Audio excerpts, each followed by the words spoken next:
a maioria das pessoas pensa que a gente chega num sítio arqueológico, que a gente chama de pedreira das Quarries. Você chega com uma pá e vai escavando e com sorte você acha um negócio gigantesco. A verdade é que você chega num lugar que é um sítio, já tem fóssil espalhado no chão. Caramba.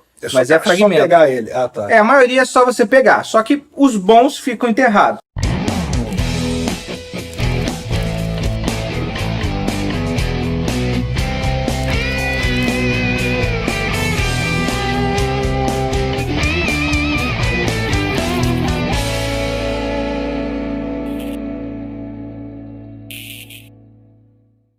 Pessoal, muito boa tarde, boa noite aí para vocês. Estamos fazendo o nosso segundo bate-papo aqui do Ancapsu Entrevista.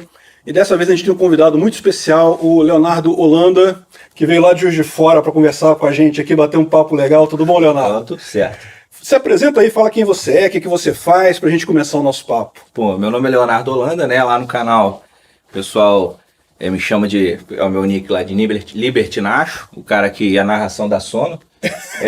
Criticaram a narração do cara outro dia. Eu fiz uma cirurgia de amígdala, então tem um mês que eu tô parado, vamos ficar um tempinho sem ter sono, mas depois eu volto. Depois a gente volta aí. Fala sobre você, quem você é, o que você faz, pra gente começar esse papo. Então, meu nome é Leonardo, eu sou formado em teologia, mas eu arranho em outras áreas aí, inclusive... Uma das coisas que eu vou falar é um pouquinho da paleontologia. Não tenho formação na área, tenho alguma experiência prática, ficar fuçando material de internet, que é coisa básica, bom. PDFs e vídeos. E também, mas hoje eu faço graduação em Ciência da Computação na Federal de Juiz de Fora. Também traz umas experiências interessantes. E eu sou redator, né, freelance. Legal, bacana, legal. Trabalhei com marketing. E sua relação com o libertarianismo? Você é libertário, você é ANCAP? Como você se define politicamente? Como você conheceu o libertarianismo? Então, uma coisa interessante é essa historinha aí, né? Eu cresci num lar extremamente comunista. Inclusive, meu pai, quando eu era criança, as músicas que ele cantava pra gente ninar era o hino do Lula, do Brizola, cantados em um tema mais... Então, assim, a vida inteira foi esquerda braba, né? Mas as coisas não começaram a não fazer muito sentido para mim, alguns anos atrás.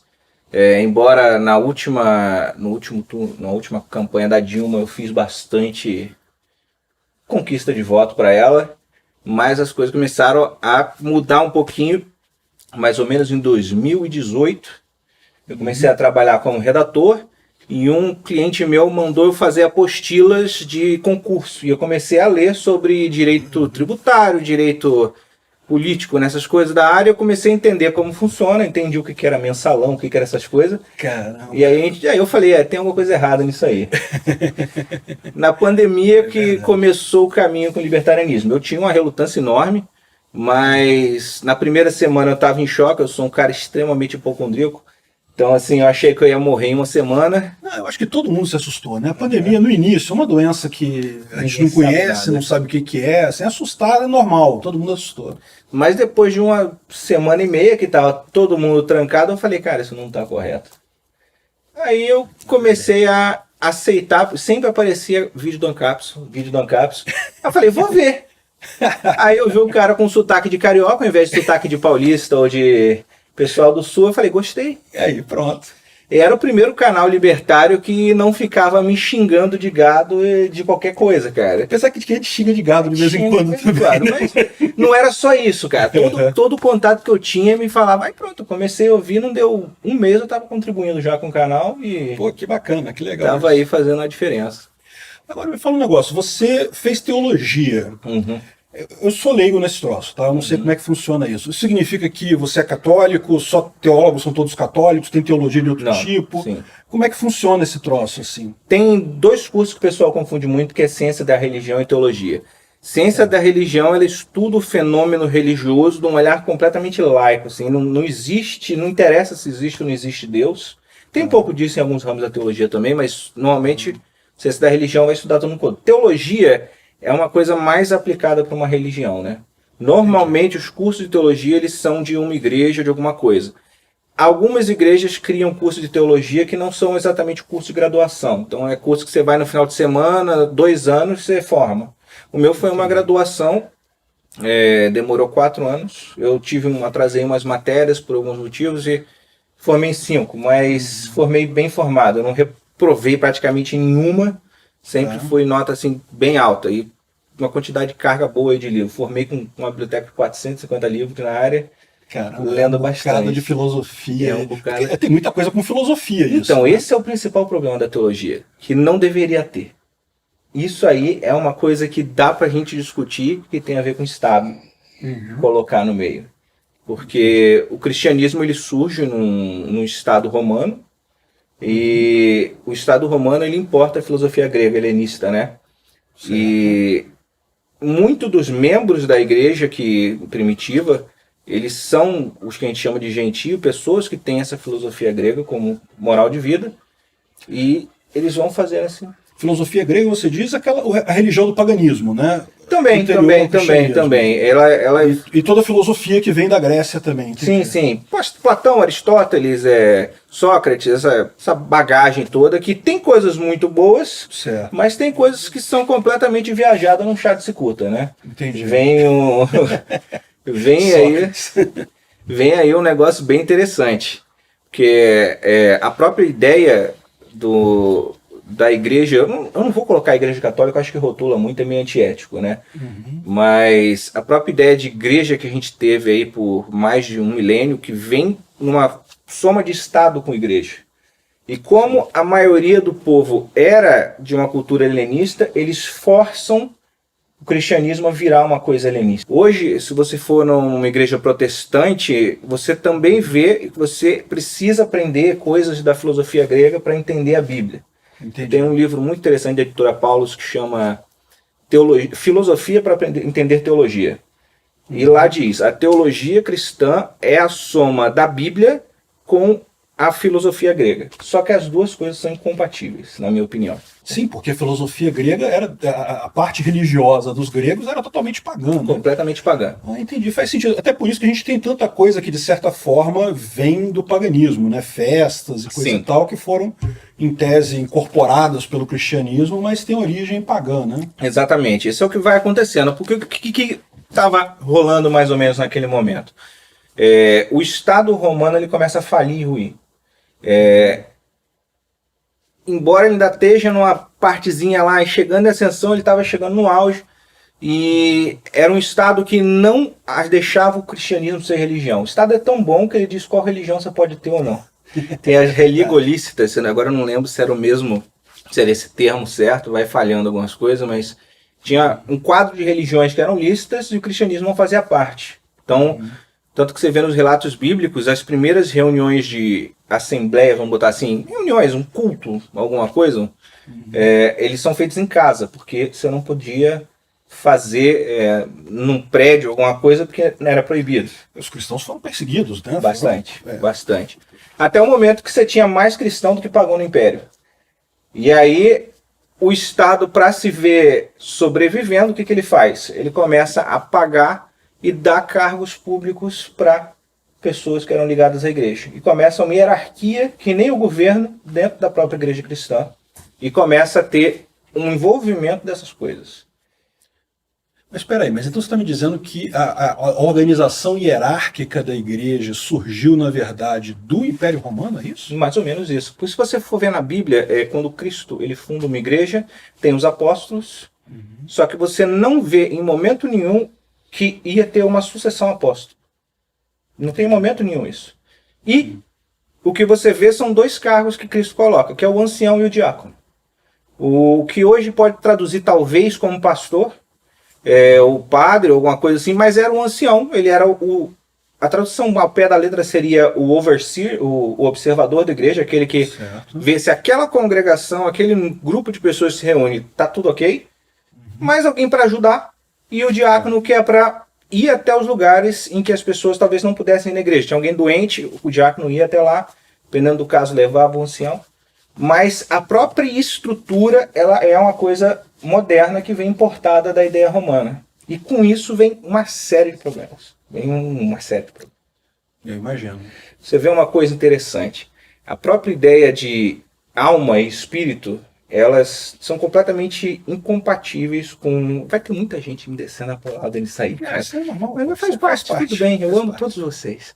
Mas o que acontece aí é o seguinte, a palavra que traduz como alma no Antigo Testamento vem da palavra hebraica, é um conjunto de palavras que é Nefesh Hayah, que é um ser que respira. Então, a tradução correta de alma seria alguém que está vivo, respirando.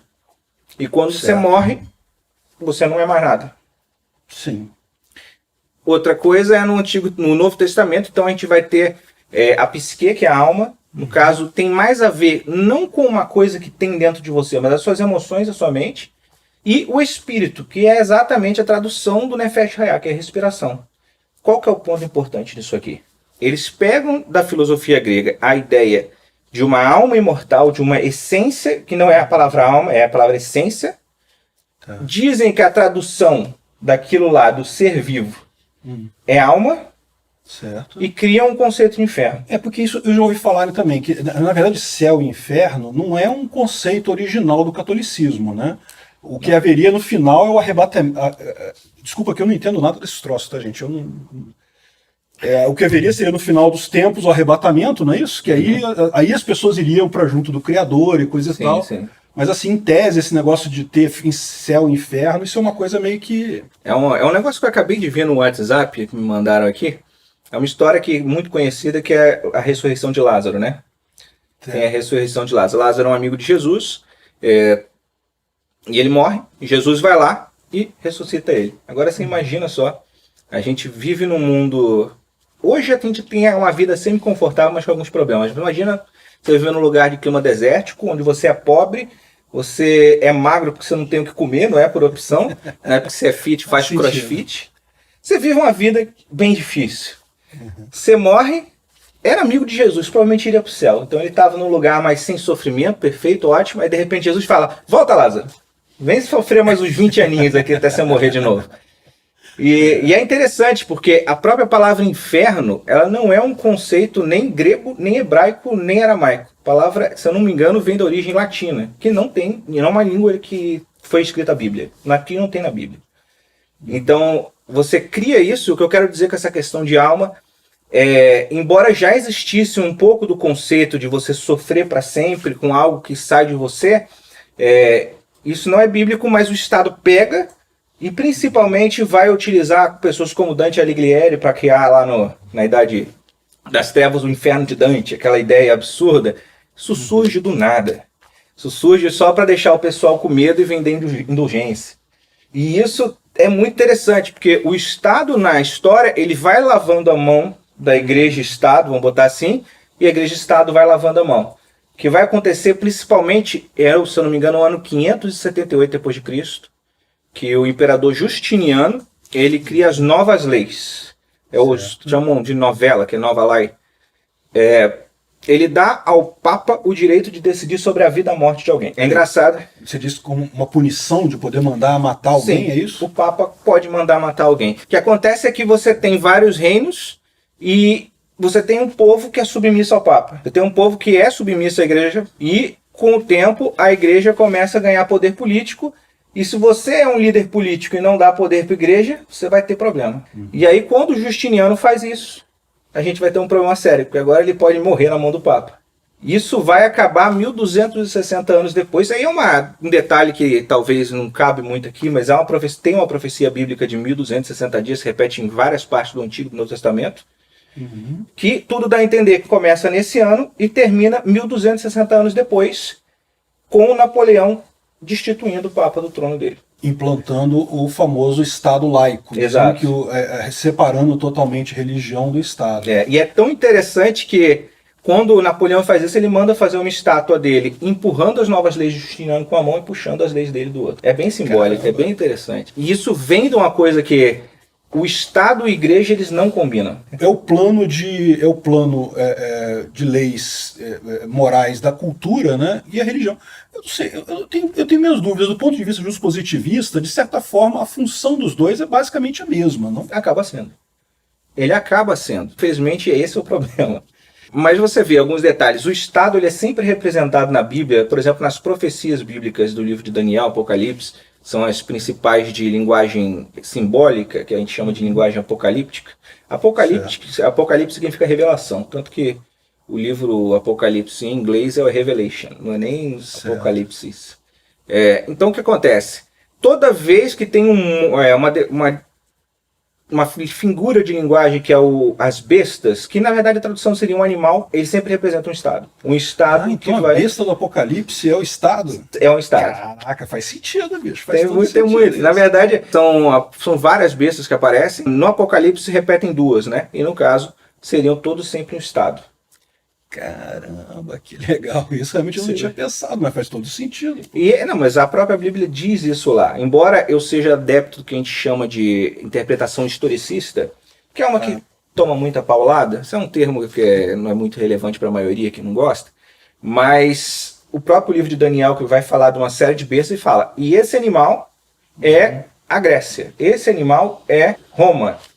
Ele dá nome. Ele dá nome. Na verdade, Roma não dá nome porque nem existia direito na época, mas ele diz ele sempre usa aquele símbolo para interpretar a mesma coisa. E o número 666? O que entra nisso daí? Ou foi só uma coisa da época? Aquilo é um negócio chamado gematria, né? Gematria é porque os judeus eles acreditavam muito em número, no poder dos números. Então, acaba sendo que o número 666 é a junção dos 6 3 vezes, que dá tipo mais poder para uma coisa que tem a ver com a imperfeição, que seria uma afronta ao 7. É um debate muito interessante. Tem outras interpretações, mas tem a ver com a própria tentativa da natureza humana de tomar o lugar de Deus, que é mais ou menos o que a gente encontra como Estado. E o que a gente vê no final é uma junção de igreja e Estado tentando perseguir o resto que sobra de cristão. O Estado, na teoria, vai acabar com o mundo, de acordo com a Bíblia. Mas como você vê a religião no libertarianismo? Ou seja, o libertário, ele precisa ser religioso? Ele precisa ter uma base religiosa? Ou como é que você vê essa interseção? Porque, veja, hoje em dia você tem essa confusão do Estado com a religião. Sim. O libertarianismo, por outro lado, ele sai disso. Ele fala que, poxa, você vai... a ideia é a gente separar a propriedade privada e aí o que você acredita, o que você pensa, você está livre para fazer, né? Uhum. Mas não tenha dúvida, como eu já falei, uma sociedade libertária, ela não vai ser só a ética libertária, ela vai ter também a questão da moral. Sim. Como é que você vê isso? É muito interessante, porque o libertário ele não pode, por natureza, impor nada a ninguém. E é até mesmo que Jesus ele fala várias vezes. Você vai e prega. Se a pessoa não quiser ouvir, tá bom. Uhum. Não é nada de imposição, como alguns já tentaram na história, né? A própria ideia da Idade das Trevas é isso. A gente tem aí uma sociedade completamente absurda que a gente passou por muitos anos. Hoje tentam voltar como se isso fosse uma coisa boa, que era um período de grande... Não tem nada disso. Foi um negócio bem ruim mesmo. Foram uns séculos aí perdidos. Mas você vê que o Estado... ele quer mexer até na sua religião. Para o libertário, para o religioso, vamos botar assim. O religioso, ele quer ser libertário e não sabe.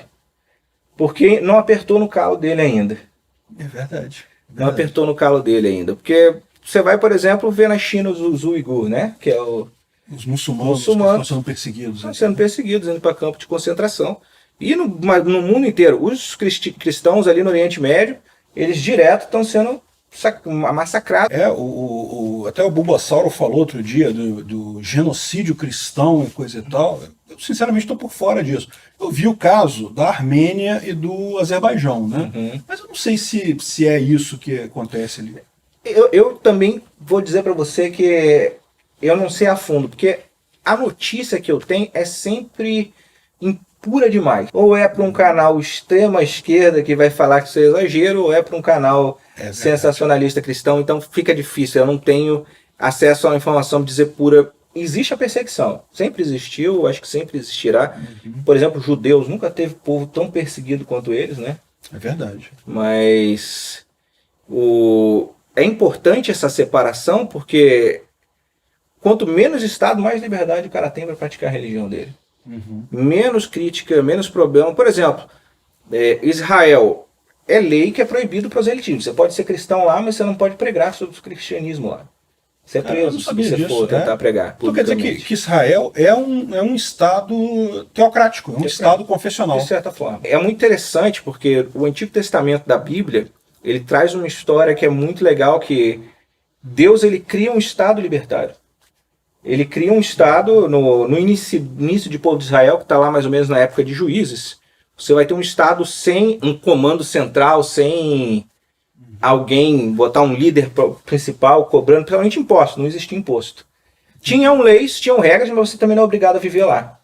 Entendi. Mas era um Estado que você podia fazer basicamente o que você quisesse dentro daquelas regras, mas você podia viver.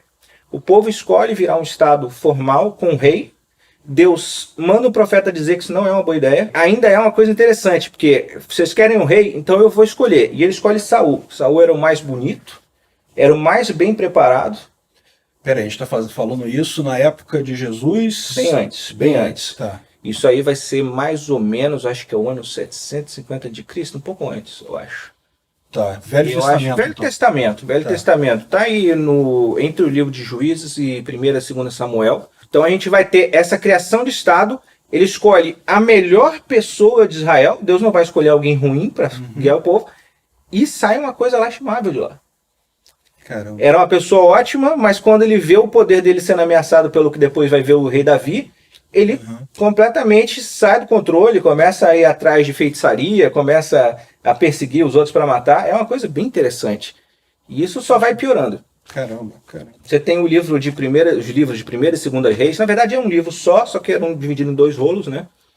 E é só relato de rei após rei sendo pior do que o outro. Tanto que um dos reis, esqueci o nome dele agora, são 3 versículos e no final fala assim: e foi embora sem deixar saudade. É até interessante esse negócio. Faz sentido. Agora, a Bíblia, eu tenho a impressão, ela meio que puxa o saco daquele Salomão, não, teve o Davi e o filho dele foi o Salomão. O filho do Davi foi Salomão. Ah, entendi. Salomão, ele é uma figura... Que tem aquele negócio da justiça, né? Que ele pega a criança e vai contar e não sei o que. Salomão, ele foi, de acordo com a Bíblia, a pessoa mais sábia que existiu. Só que a Bíblia, você tem que pensar também que ela é um livro compacto. Hoje, uma coisa é você abrir um computador e você escreve bastante coisa. Naquela época, você ia ter o papel de papiro, é um negócio feito com planta extremamente caro, difícil. Vai escrever com carvão. Ficar escrevendo, né? Uma coisa... Não tem. Então era coisas super compactas. A história de Salomão, ela é grande, enorme. A gente tem relatos de outros livros que não entraram no cano da Bíblia que falam, mas a gente não sabe da história inteira.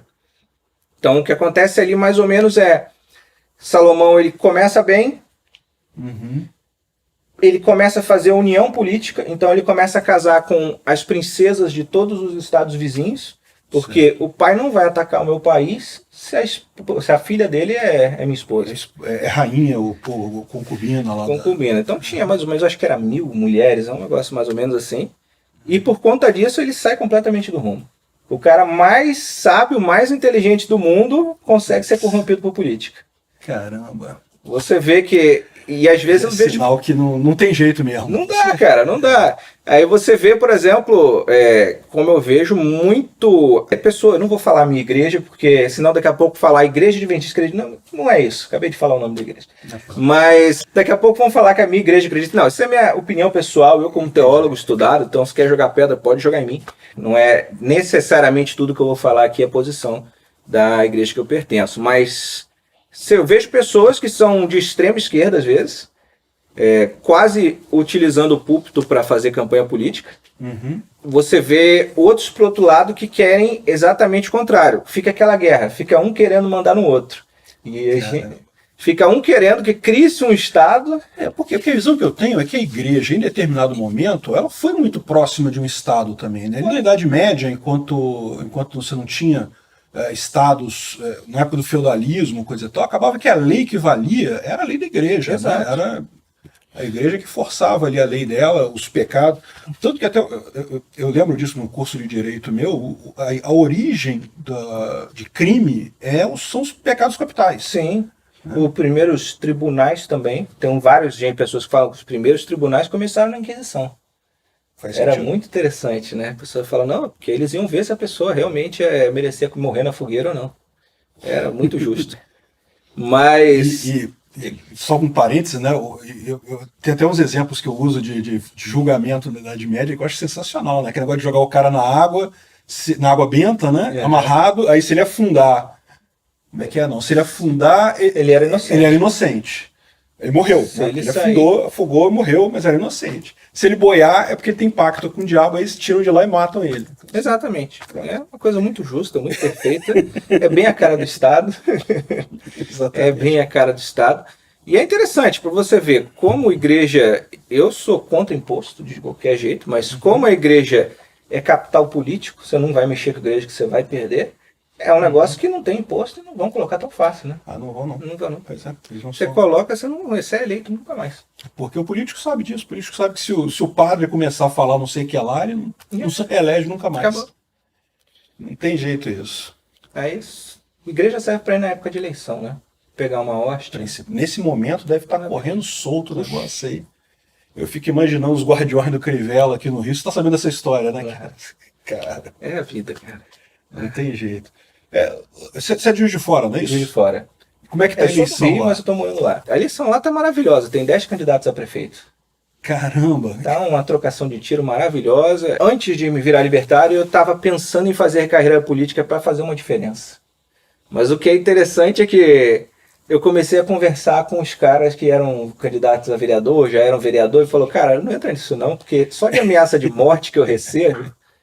Ainda é brincadeira. Assim, teve um, não sei se foi em Minas, que foi morto mesmo. Foi perto de Belo Horizonte, foi morto. Fazendo uma live criticando, acho que o prefeito, um outro vereador, não Foi sei. prefeito, uma coisa que o prefeito e o secretário de obras fizeram, o secretário de obras, se eu não me engano, foi isso. Chegou e matou ele. Na live. Não é brincadeira, não. Quer ver que ele vai ser reeleito, cara? É basicamente isso, né? E é o interessante que você vê, às vezes, o reflexo disso dentro da igreja. Eu trabalhei dando palestras em igrejas de todas as denominações que você possa imaginar.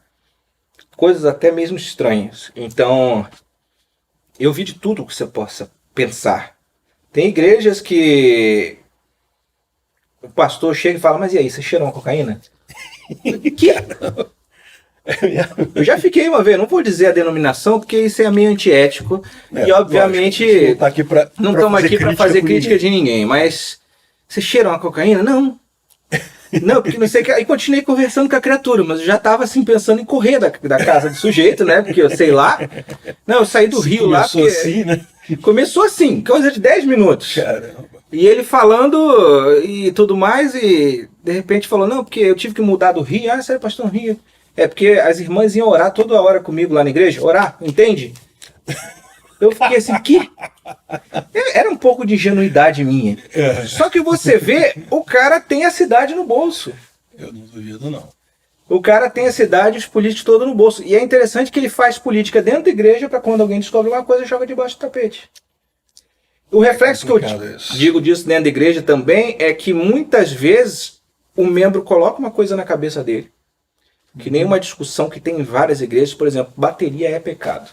Isso é tirado de, eu não vou falar uma coisa errada aqui, mas isso é tirado da cabeça, assim, fantasiosa, de gente do nível que acha que Karl Marx é economista. Bateria, tipo o que a gente tem ali. Uma bateria. Bateria de som, né? Bateria de som. Aí acha que é pecado. Beleza. Se acreditar que isso é pecado, é problema seu. Aí começa a pegar uns textos da Bíblia e distorce para mostrar que é pecado. Ninguém acredita. Caramba. Mas o sujeito dá um jeito de converter meia dúzia de pessoas e fazer um tribunal de inquisição dentro da igreja em quem pensa diferente. Caramba. É lógico, você tem uma igreja pequena, você tem uma igreja de 20 metros quadrados, você botar uma bateria, você vai ensurdecer todo mundo. É bom senso. Agora, você começar a criar materiais e livros dizendo que aquilo é pecado, vai longe. Mas o sujeito faz um nível que tem igrejas que hoje, se você falar do assunto, você é excomungado. Vamos botar assim, o pessoal te remove. E é interessante. E eles querem botar a ideia deles em cima da vida da pessoa. Isso eu acho que é uma coisa da natureza humana. A gente achar que sabe o que é melhor pro outro e a gente quer forçar a goela abaixo. Isso é o grande erro do Estado, né? O grande erro da...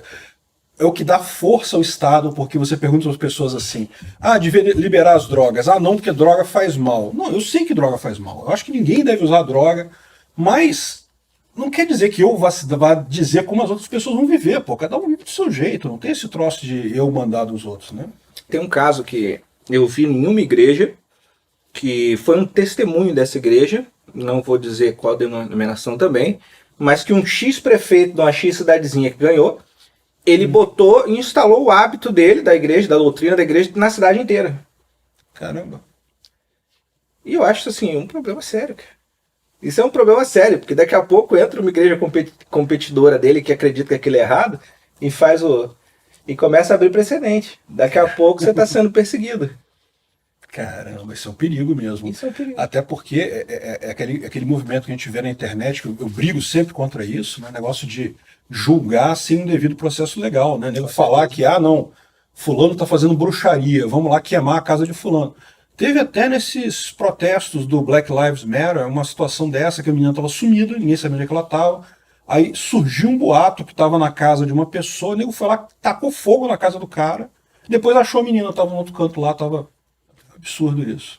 O Leonardo também, ele é especialista não, né? Você bem longe. Participou de escavação de fóssil. Como é que é isso, paleontologia. Cara? Paleontologia, como é que... Existe acaba sendo uma área da teologia que é um conflito entre o relato que a gente tem de paleontologia em geral, né? Criação e evolução e etc. Uhum. Fala mais sobre isso. Como é que é essa sua? Existe uma área que vai entrar aí da geologia com... Vamos botar a teologia, uma coisa recente, né, que é a filosofia das origens. Tem uma base filosófica para o evolucionismo, uma base filosófica para outras teorias, e tem uma área que você precisa atuar.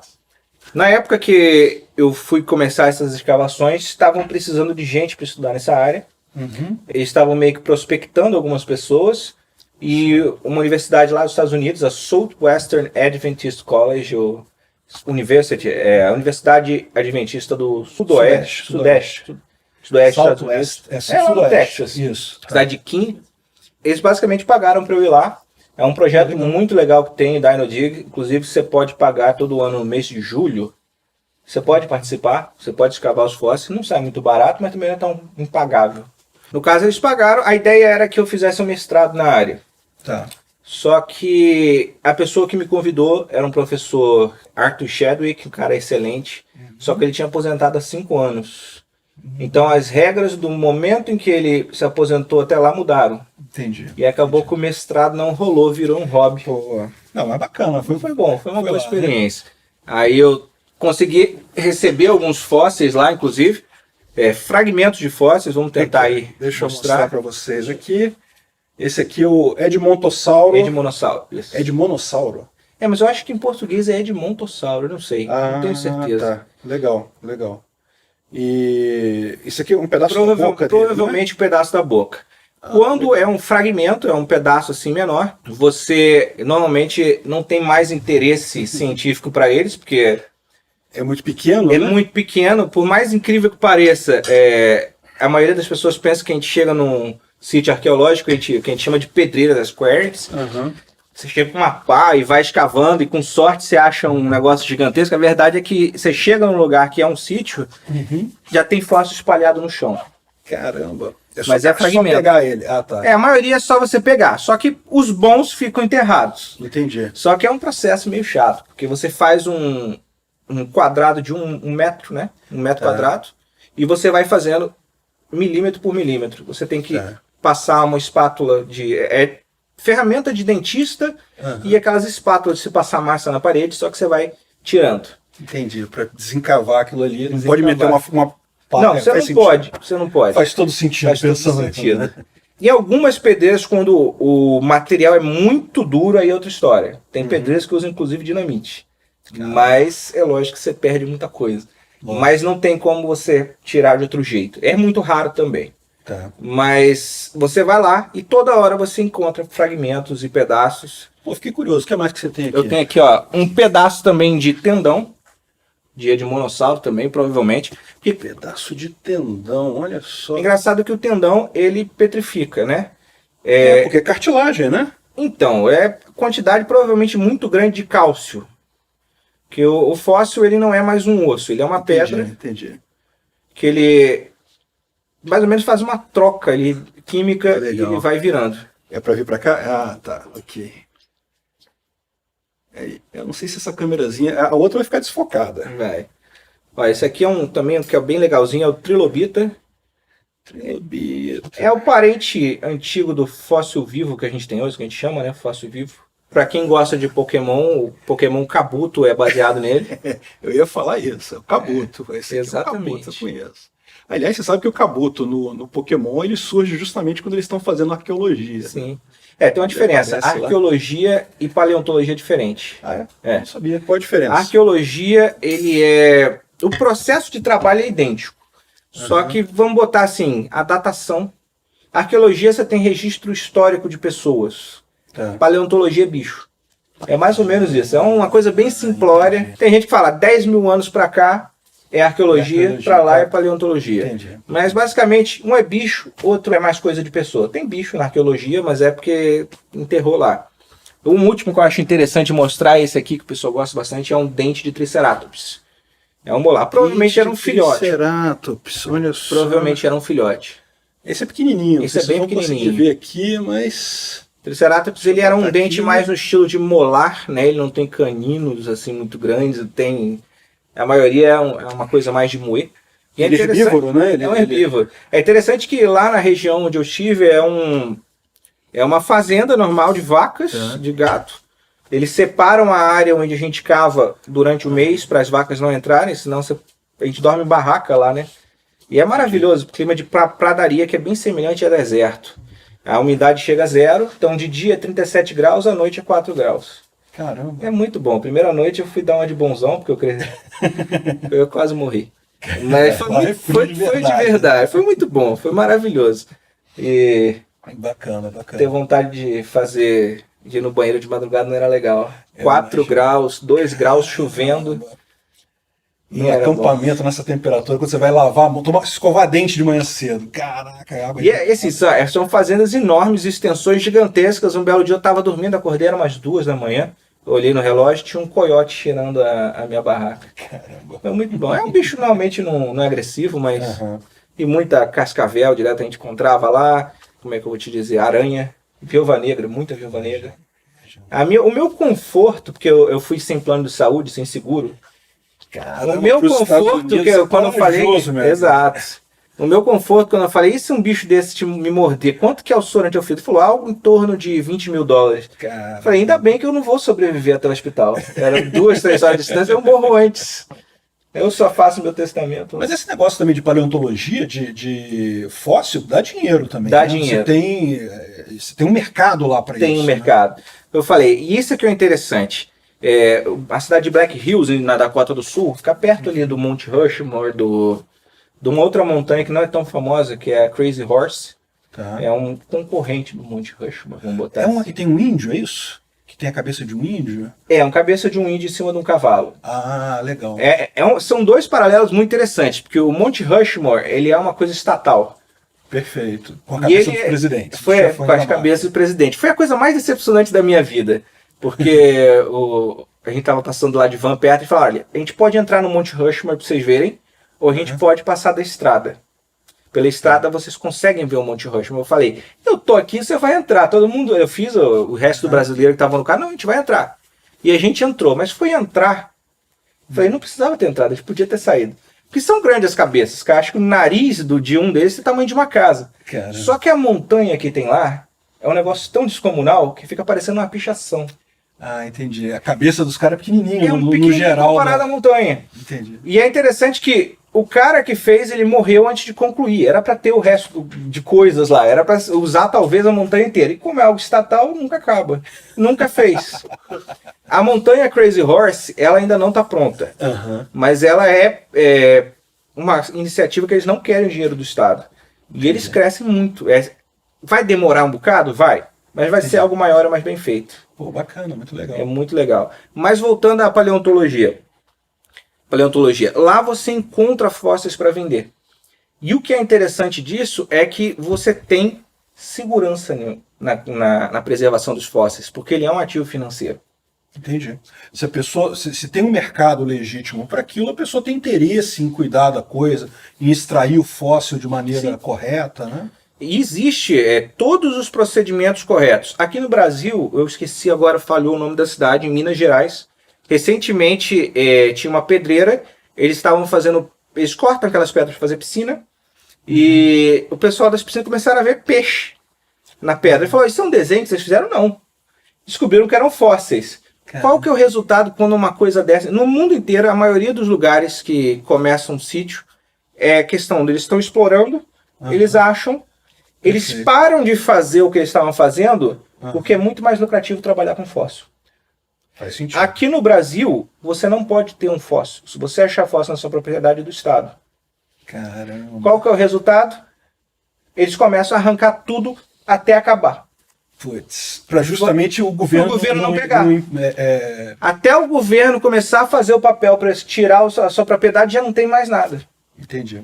E aí vai parar. E ao mesmo tempo você tem um mercado negro também de fóssil. Exato. Né? Diz que tem uma cidade, acho que é no Ceará, não sei aonde, lá no Nordeste, que tem muito fóssil. Tem até o apelido de capital dos fósseis no Brasil. E diz que tem muito mercado negro lá, porque né, o cara ele não pode ter legalmente, não pode extrair legalmente. Aí o problema do cara que vai fazer isso no mercado negro, o cara não tem menos cuidado, pô. Ele tem que fazer na pressa, na correria, para não ter fiscalização do governo. Exato. E o que é interessante é a arqueologia vai para o mesmo lugar. Lugar onde a arqueologia é um negócio privado, você tem dinheiro de verdade funcionando para preservar aquilo ali. Perfeito. Onde é o Estado, Museu Nacional do Rio de Janeiro. Caramba, que é uma tristeza que dá aquilo lá, cara. Aí eles falaram, não, mas é porque estavam cortando as verbas. Aí foram levantar, estava recebendo verba normal. É que o reitor escolheu dar dinheiro, acho que para uma rádio, né, que eles estavam querendo Eu não montar. lembro, exato. Eu sei o que houve lá. Mas e a culpa vai ser de alguém, provavelmente Bulbasauro e etc. E o que é interessante disso você vê, tem um mercado privado, uma história que é muito interessante é o dono do Black Hills Institute. Ele é o maior museu em questão de acervo. Em questão de tamanho, ele deve ser um pouco maior do que a sala que a gente está. Mas em número de fósseis, ele é absurdo. Eu tenho até, depois eu posso te mandar umas fotos, é muito legal. Tem vários tiranossauros. Ele é o diretor desse instituto, no caso, o dono, né? Ele, na propriedade dele, começou a achar fóssil, escavar aquela região da Dakota do Sul, Wyoming. Tem muito fósseis. Ele encontrou uma tiranossauro fêmea. Foi o conjunto de fóssil mais preservado, que é cerca de 70%. Eu não lembro se era 60% ou 70% do dinossauro estava no mesmo lugar. Ele começou a escavar, terminou de escavar, montou, conseguiu... Quando você monta o dinossauro, normalmente você pega parte de vários para fazer, porque você não vai ter um inteiro. Você não acha um inteiro. Você não acha um inteiro. E quanto mais o tempo passa, é menos a tendência, porque vai tendo... Os melhores lugares o pessoal vai pegando, sobra menos coisa. E a questão da temperatura, umidade vai quebrando, quebrando. Até um momento que é uma coisa não renovável. Você precisa cuidar, porque não vai ter dinossauro tão cedo, né? A gente espera. Pouco provável. Então, ele desenterrou, ele chamou de SU, não feminino, né? SUE. Só que o Estado falou, a gente quer. Caramba. Pegou, ele começou a brigar com o Estado por causa daquele dinossauro. O resultado, prenderam ele. Caramba. Do dia pra noite. Quando ele chegou na prisão, inclusive o cara que fez, acho que a recepção, falou, você irritou alguém do governo, não irritou? Aí ele, por quê? Olha aqui o motivo da sua prisão, você preencheu errado o formulário número tal. E o cara ficou preso por 2 anos de burocrata, cara. Burocrata não tem essa. Preencheu errado aqui, cadeia. O cara ficou 2 anos e meio preso, até que ele saiu. E eu tô lembrando desse caso da Su. Esse caso da Su, ela foi durante muito tempo o fóssil mais caro que foi vendido em leilão depois, né? Foi. Parece que recentemente foi superado por um outro tiranossauro chamado Stan. Aí eu não sei da história dele. Provavelmente deve ser do mesmo dono. Eu não duvido. É porque a região lá é o maior, vamos botar assim, dessa área de você vai encontrar o maior número de tiranossauros mais bem preservados. E o interessante é que ele não pôde, ele ganhou o processo, mas ele não pôde ficar com o dinossauro. O Estado leiloou o dinossauro e deu para, eu não lembro se foi, a Universal e a Disney compraram, eu não lembro se foi, aonde que foi parar, acho que foi na Universal. Acho que tá lá até hoje. Ele ganhou o dinheiro, mas ele não queria o dinheiro. Ele falou, eu queria o dinossauro, cara, é meu. Caramba. Chega a ser um dinossauro completo, com cerca de 10, 11 milhões de dólares. Puxa, um bocado de grana. É um dinheirinho de grana. E assim... Mas mesmo fósseis menores tem valor também, né? Não é? E é interessante que são valores acessíveis para você ter em casa e guardar. Tem outros mais caros, assim, eu vi na época, já tem o quê? 3 anos. 2 anos, vai fazer 3 anos daqui a pouco. Uma garra de Velociraptor, que é aquele, é o clássico, né? Que até o Alan Grant, né? Do Jurassic Park carregava. O cara do Jurassic Park. $800. Pô, cara. Legal. Original, vinha num pedestal bonitinho. Outros muito mais caros, mas você tem como comprar. Até uma dica interessante para você, o Southwestern Adventist College, ele manda modelo para impressora 3D. Você pode imprimir o dinossauro inteiro em casa. Legal. Que vai. Mas vem cá, tem mais uns negócios aqui. O que são essas outras coisas aqui? Olha, vamos lá. Esse aqui também é um pedaço de tendão, mas esse aqui é legal. É uma escama de alligator gar. É um peixe que a gente tem até hoje. Alligator guard. A gente tem até hoje, muito comum lá no... Agora eu não lembro se é na região do Texas, mas no norte dos Estados Unidos, ou no sul, eu não lembro mais. Mas é um peixe que existe até hoje. As escamas deles eram bem fáceis de fossilizar, então se encontra muito. Somente naquela região que era pantanosa, ele é um bicho de pântano. Aqui a gente tem uma alga fossilizada. Que fóssil não necessariamente é um ex-osso de dinossauro, é qualquer registro de vida anciã. Então até cocô de dinossauro é fóssil. E a gente encontra... eu esqueci um dos meus favoritos, que é a madeira fossilizada. Você acha que você encontra ali pra gente? Madeira fossilizada. Olha só, isso é o mais legal, na minha opinião. Madeira fossilizada. Parece um cristal. Que bacana, parece mesmo um cristal aqui. Aqui, ó. Deixa eu botar aqui. Não sei se dá para vocês verem aí. Beleza, muito legal, madeira fossilizada. Olha só, esse aqui é um braquiopodo, é uma espécie de ostra, né? Sim. É bastante comum também. Braquiopodo. Aqui, deixa eu passar aqui, mostrar aqui também. Beleza. E por último aqui eu vou mostrar, é uma amonita. Tem de vários tamanhos, ele é um caramujo do mar. O Omanite do Pokémon é baseado nele. Pessoal, Omanite, ó. Esse aqui é o Omanite. Pra quem joga Pokémon sabe. Eu esqueci o número dele.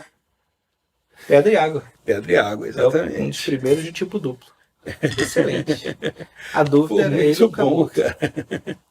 E é interessante porque você chega em lugares como o Black Hills Institute e outros museus, lá a quantidade de museus é enorme, e o acervo dele é grande. E os museus não são de Estado. Os museus são todos, praticamente todos, são privados. E funciona muito melhor. Isso que eu falo, essa mentalidade americana de você fazer as coisas privadas é muito melhor. A coisa agiliza muito mais. E o que você precisa para isso? É justamente a liberdade. É o cara poder ter o fóssil, poder comprar, poder vender, poder trocar, poder fazer o que quiser. Aí chega aqui em Banana e o cara, não pode ter fóssil, porque senão a pessoa vai fazer comércio com isso. Pô, deixa a pessoa fazer comércio, caramba. Qual o problema? Você incentiva as pessoas a fazer o negócio direito. Enfim, muito bacana, cara. Muito legal esse troço. Essa coisa de fóssil é um negócio que realmente me deixa bastante entusiasmado isso. Agora, você estava falando sobre criacionismo, evolucionismo. Qual que é a questão aqui? Porque, assim, meio que fóssil prova que houve uma evolução, né? Que houve uma evolução das espécies. Tem uns detalhes interessantes quando você estuda a fundo. Primeiro são o que a gente chama de elos perdidos. Tá. Você não prova macroevolução, você prova microevolução. Por exemplo, você prova uma espécie de braquiopodo, né, uma ostra, tá, mudando para outras espécies, mas você não vê uma mudança de família. Tá. Uma ostra não vira de uma outra família de braquiopodo. Entendi. Você estava falando que tem a evolução na família, né, entre espécies, mas a gente não tem nenhum registro de uma família quebrando. Que a gente tem filo, nos cordados, família de espécie. A gente não tem, por exemplo, um animal que, vamos botar assim, obviamente eu estou sendo muito simplório, mas alguma coisa em comum que pode ter virado da família dos felinos e outra dos canídeos. Você não tem uma coisa desse tipo. A maioria dos casos em que acontece, em questão de 10 anos, eles veem que é forjado. Tem coisas que parecem ser assim. O criacionista ele não é fixista. O que é isso? acreditar que Deus criou tudo daquele jeito e ainda é o jeito que é hoje. A gente acredita que existe sim a mutação genética, a gente acredita que tem adaptação, tanto que uma prova tipo assim, irrefutável é o próprio antibiótico. A bactéria cria resistência, ela muta. Você não tem como negar uma coisa dessa. Então, na teoria, tanto, por exemplo, Deus não criou nenhum animal carnívoro. Isso é uma adaptação depois da situação que o mundo vira. Porque seria muito absurdo você ter o Jardim do Éden, tudo em paz, e um lobo tentando matar você de noite.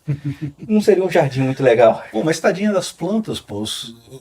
A planta nego comia, não tinha Pois jeito, pô.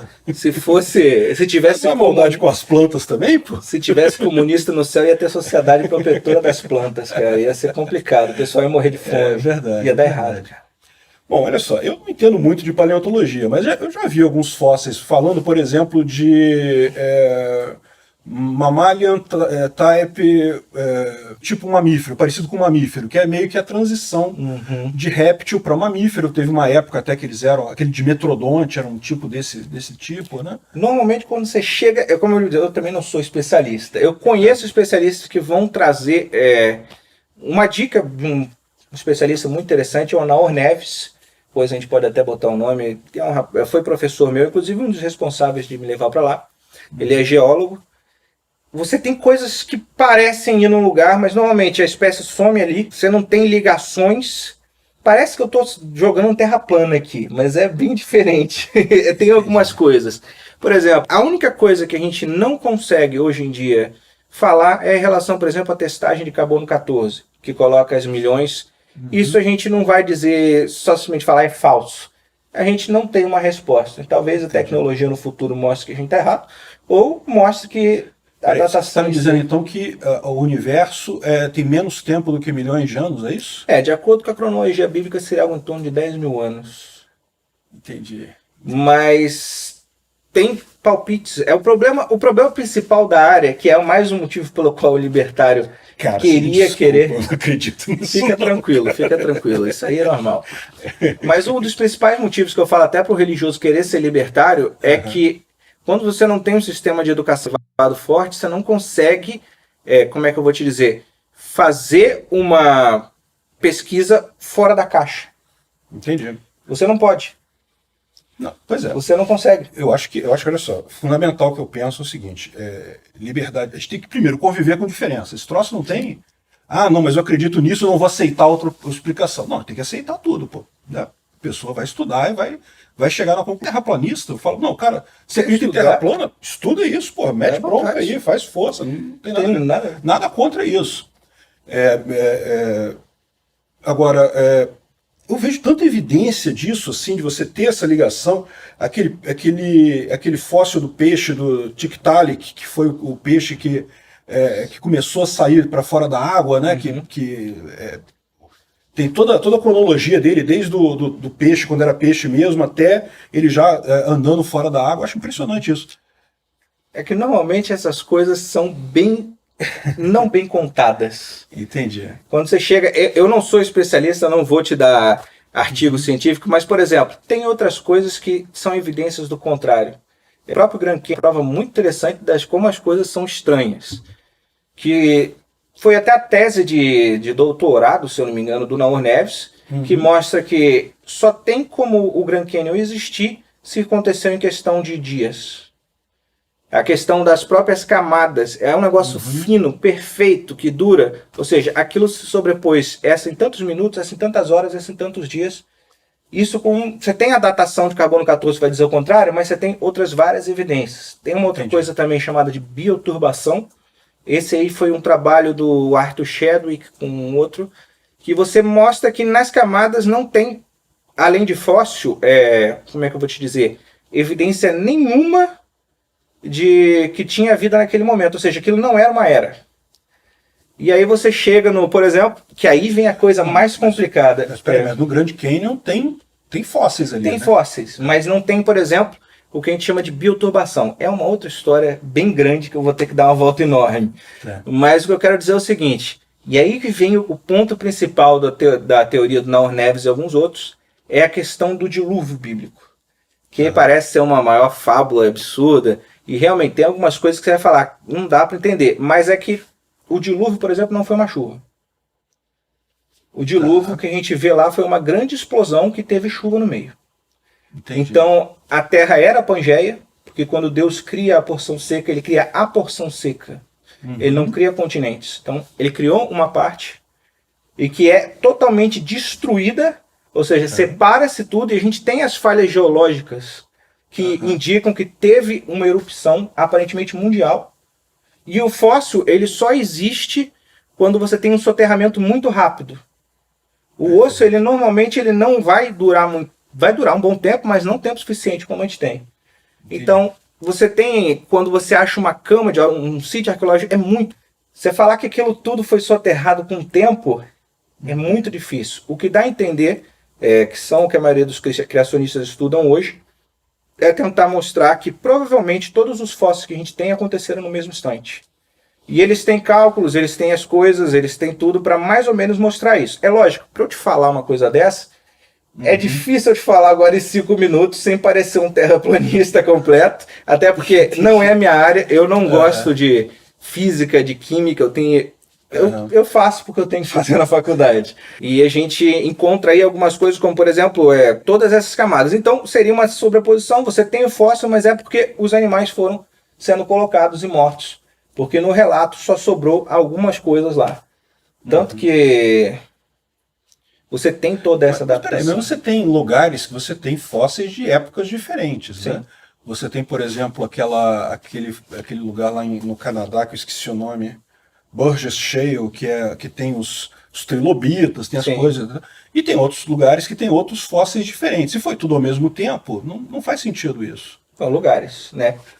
Você diz naquele lugar foi tudo ao mesmo tempo. Não, sim, foi tudo ao mesmo tempo, mas, por exemplo, você tem lá no Wyoming, no lugar que eu escavei, você tem aquele bioma que foi coberto.